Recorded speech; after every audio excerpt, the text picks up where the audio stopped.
Let me see everything. All right, guys, good afternoon. Welcome aboard to the Aftermarket Recap. My name is Carlos Garcia, founder and CEO of G.A.R Capital. It is Wednesday, June 15th, 2022. Let's get to work. Dow Jones gained 1%, exactly, up 303 points. NASDAQ 2.5%, S&P up 1.46%, 37.89. The VIX fell below 30, down 9.39%.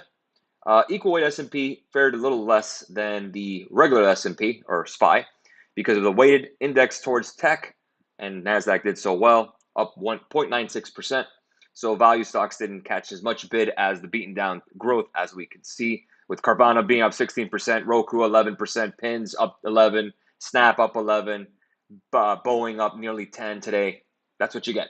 Massive short squeeze. IWM, small caps, up 1.46% today.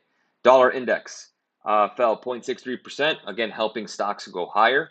10-year yields fell 3.395%. That's down about 2.5%. TLT bonds catching the bid, up 1.87% of 110.84. High yield credit, we've been talking about that. HYG up 1.94%. Very nice to see that high yield credit was bidding. Remember, that's exactly what you want to see if you are a growth investor. Investment grade bonds up 1.56%. Good to see some bonds get bid, even with the rate hike today of 75 basis points, which is what we expected. That leak was not a mistake to the Wall Street Journal. They knew what they wanted to do. In a sense, maybe just kind of give people an idea that, hey, the Fed is fighting inflation or doing whatever they can to fight inflation.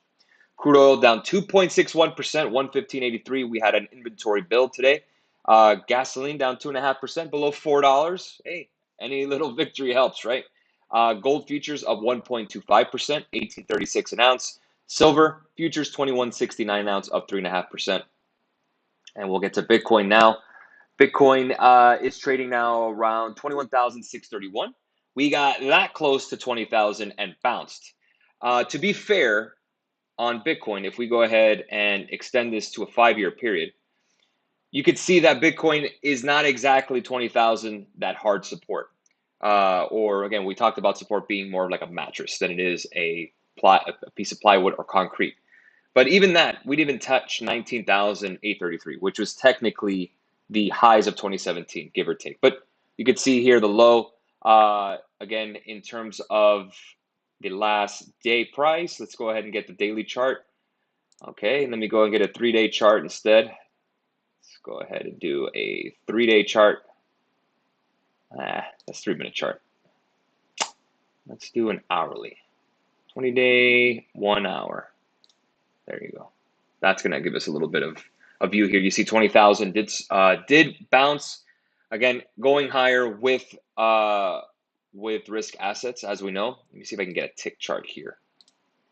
Let me get close. Actually, let's get a little more color to this chart here. 3D. There you go. 3 days. But again, down for the day, you could see now we're at 21,638. And on the day, well, I don't have the intraday table. Let me see if I can get the line. It doesn't matter. That's fine. I'll mess with this later. Either way, that's where we are on Bitcoin. I'll go ahead and revert back to the 3-day chart. Let's move this over. Okay. So that's where we are on Bitcoin. And I just expanded the whole thing. Sometimes my mouse can be a little bit of a pain to deal with. Anyways.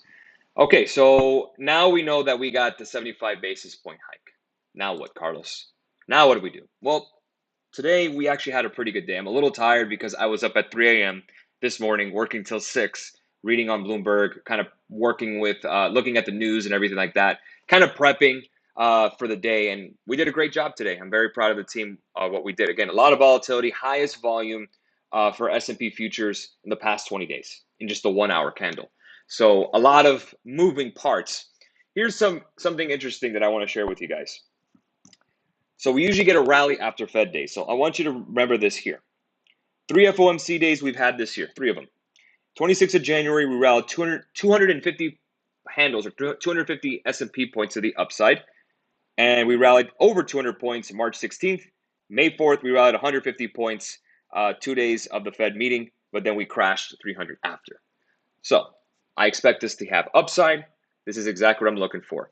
Minimum 100 points on S&P. My target is 3,900 to fill that gap.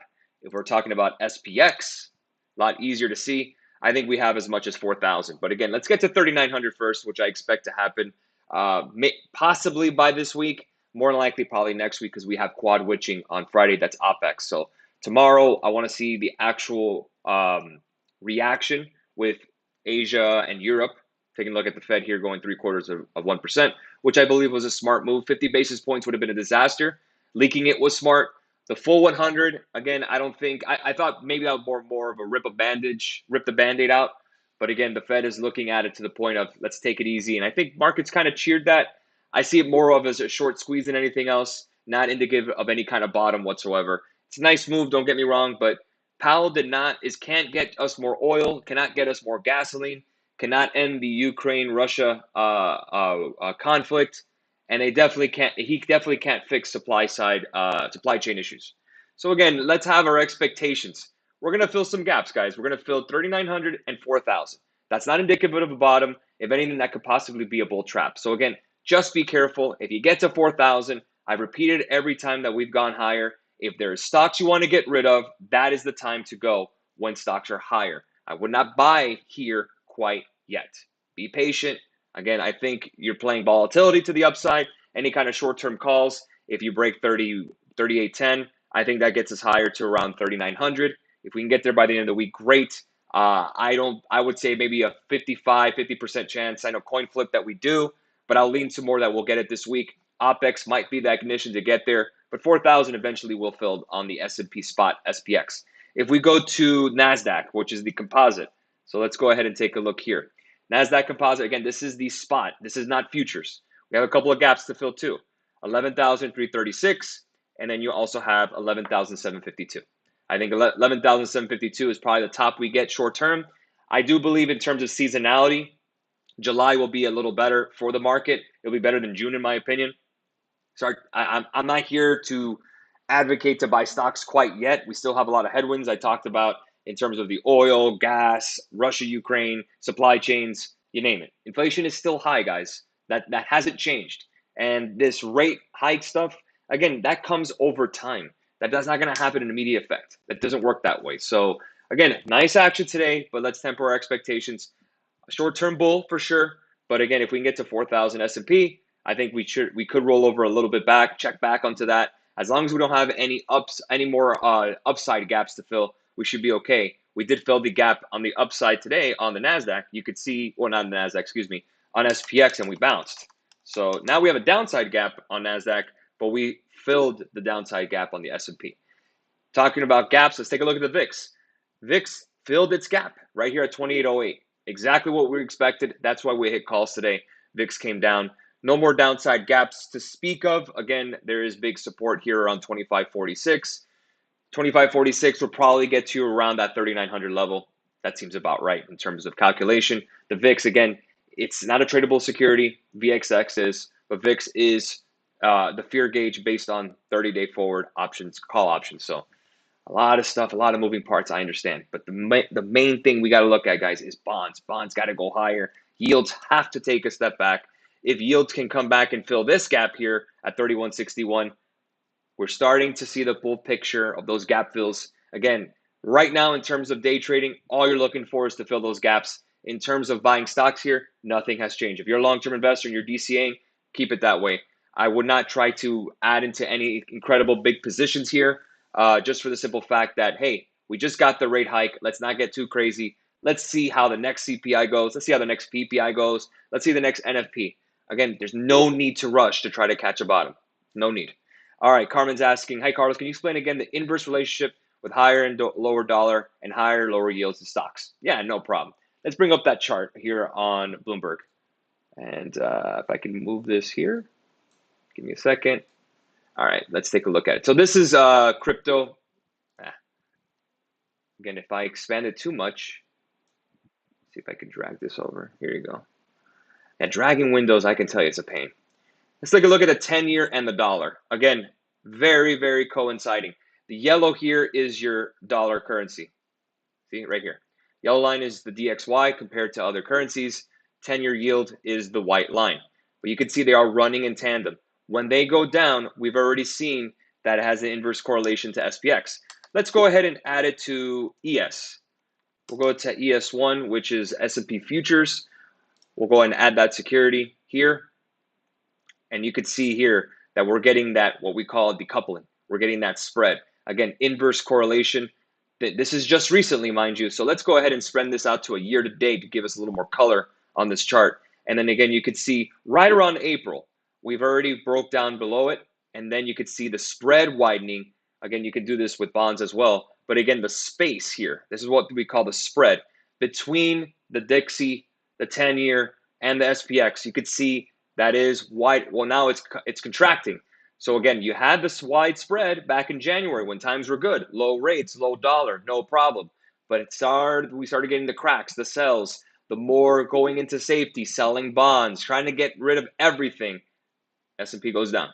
But now as we go down and we go back to the inverse, let's say S&P goes up to 4,200, that would mean possibly yields go below 3. Then you start tightening again and a possible crossover. Same deal with you get with moving averages. But again, why is a dollar important? Multinational companies, the big guys in the S&P, they do business overseas. If they get currency, local currency, yen, euro, and it's weak, in order to bring that money back to the States, that's an FX slippage. That costs money on your EPS on your balance sheet.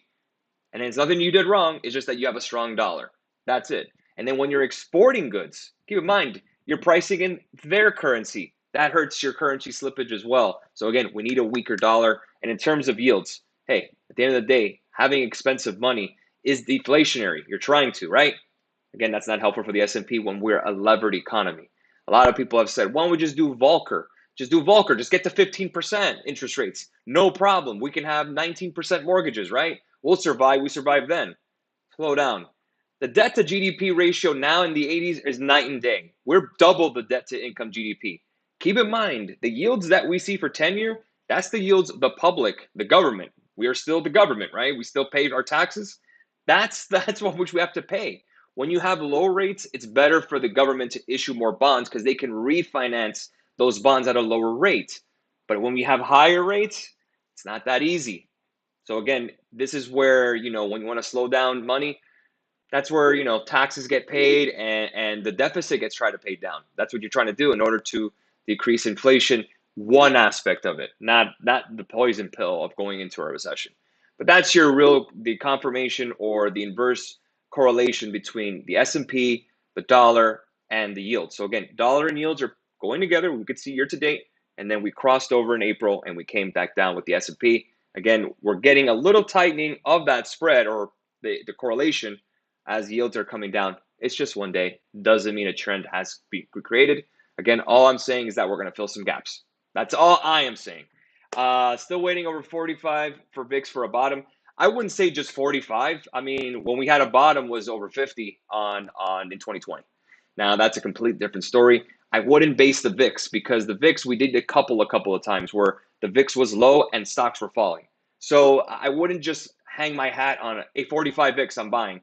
That we need to see a true, let's say we get a bounce. Let's say we get a bounce today and this lasts for at least 4 straight days or 3 straight days. Okay, then we can talk. But again, it's very short term.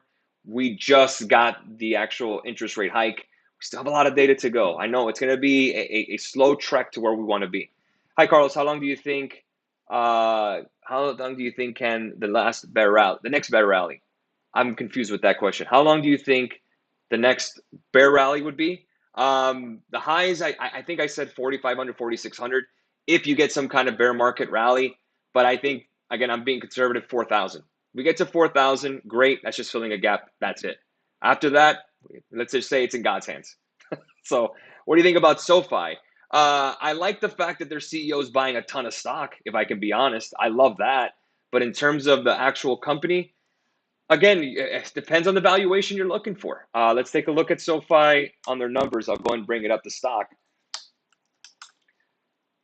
Again, doesn't have a P/E ratio. They're not profitable. That's not going to be something that people want now in this environment. So no, I can't say SoFi is fine. If we start seeing, a little bit of a sustained bounce and you want to dip your toe, sure. It doesn't have to be here though. Like Bitcoin SPY or something else the most for next year. For next year, I'd go SPY. SPY for next year. I think that outperform Bitcoin. Bitcoin would be nice. Obviously, I own some. But again, SPY, I think will outperform. For the mom and dad with kids and normal citizens, does this change anything? Yes, two things. Loans, car loans, we're going to go a little higher, 75 basis points.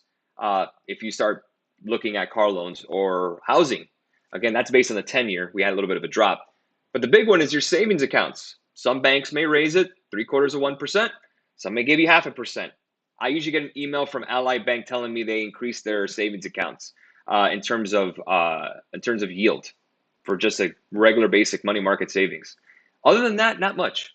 For a regular citizen, I guess, or someone who doesn't do this every day or watches this stuff every day, nothing has really changed.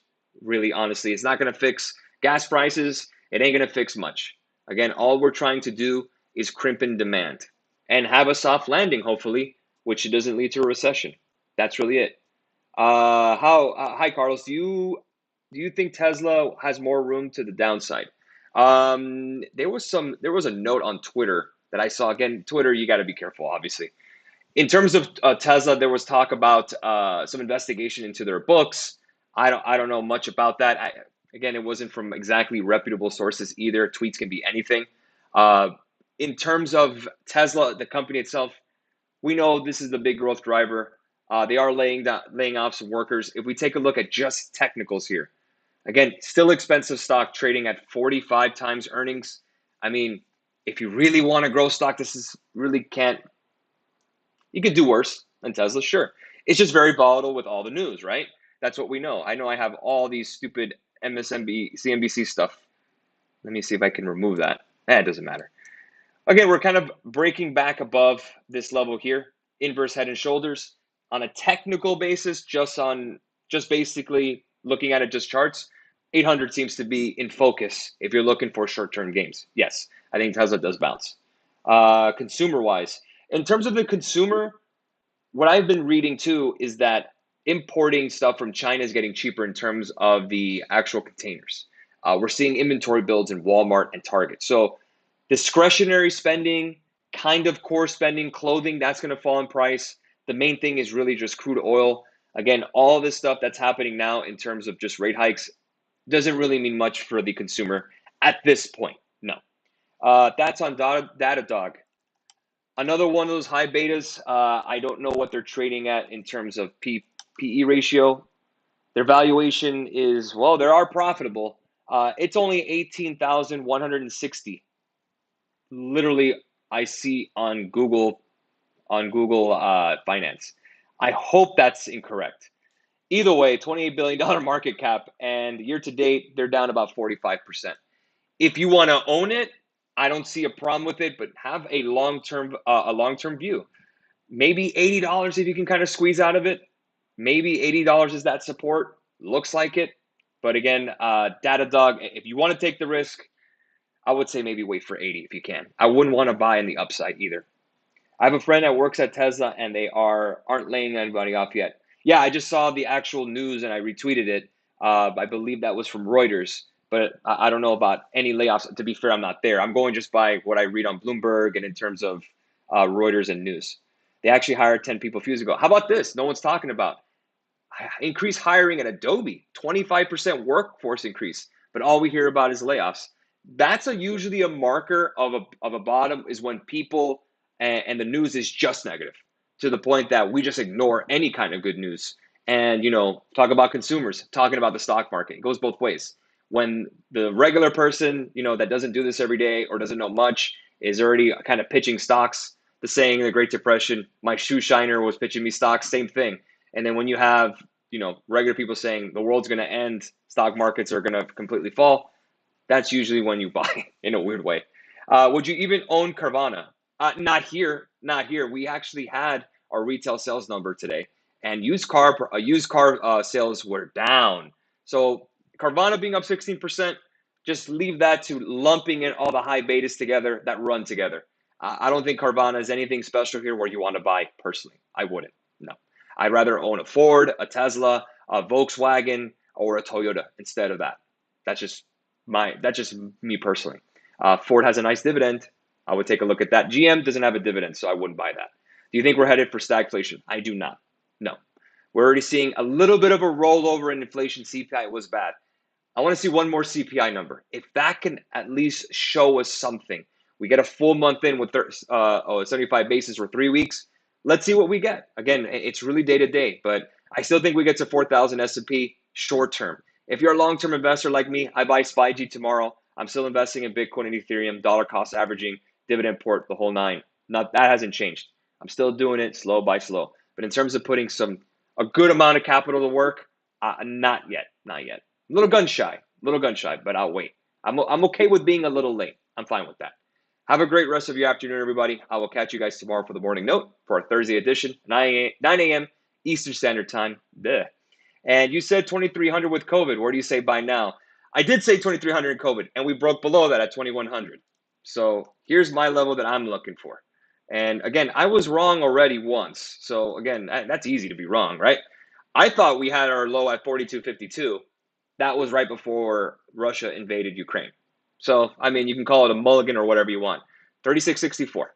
I think 36.64 gets us there. That's a 161.8 extension. That gets us right to, where is this at? 2021 of December. Yeah. We would basically retrace all of 2021's gains, 2020, back to December 2020 levels. So I like 36.64. Could we get lower? Yeah, 3,500 being my hard support. If that breaks, well then, shit, we don't know. We're back to the drawing board. But that's your 200-day moving average on the weekly. So 3,500. I like 36.64 if we don't have a recession. If we have a recession, all bets are off. It depends on the severity. So I'm watching for 36.64 if we get there. That would be a key level for me. Have a great rest of your day, guys. Cheers.